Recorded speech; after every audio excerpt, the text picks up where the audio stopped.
আসসালামু আলাইকুম মাছ চাষি ভাই বন্ধুরা, এই যে দেখেন কত বড় ব্রড মাছ থেকে কার্পু মাছের রেণু উৎপাদন করা হয়। তারপরে এই রেণু থেকে পোনা চাষ করে বিভিন্ন জেলায় আমরা ডেলিভারি দিয়ে থাকি।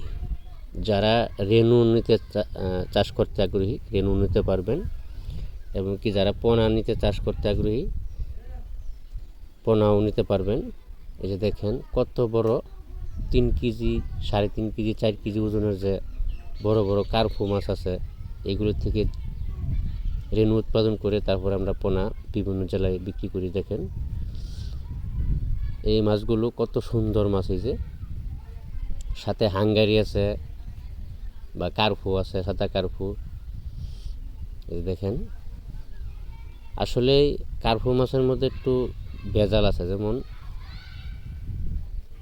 400 গ্রাম বা 350 গ্রাম একটা ওজনের কার্পু মাছের পেটে কিন্তু ডিম চলে আসে।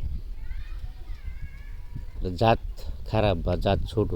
আরেকটা আছে 3 কেজি, 4 কেজি ওজনের পেটেও ডিম আসে।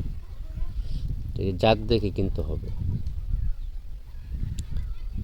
কার্পু মাছের পোনা যে কোনো জায়গা থেকে সংগ্রহ করেন না কেন, বা যে কোনো হ্যাচারি থেকে ভালো জাতেরটা সংগ্রহ করতে হবে, যাতে এক একটা মাছ 3 কেজি, 4 কেজি ওজন হয়, 2.5 কেজি, 3 কেজি ওজন হয়।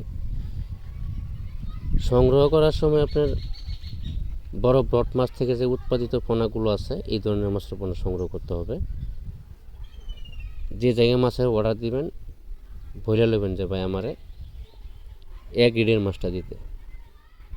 মাছের মধ্যে A grade, B grade, C grade আছে। এ গ্রেডের মাছটা হলো আপনার ওই যে 3 কেজি, 4 কেজি ওজনের যে ব্রড মাছটা আছে, ওই মাছের থেকে উৎপাদিত পোনাগুলো নেড়জালটা ছেঁকে কাড়াই করে তারপরে দিতে বলবেন।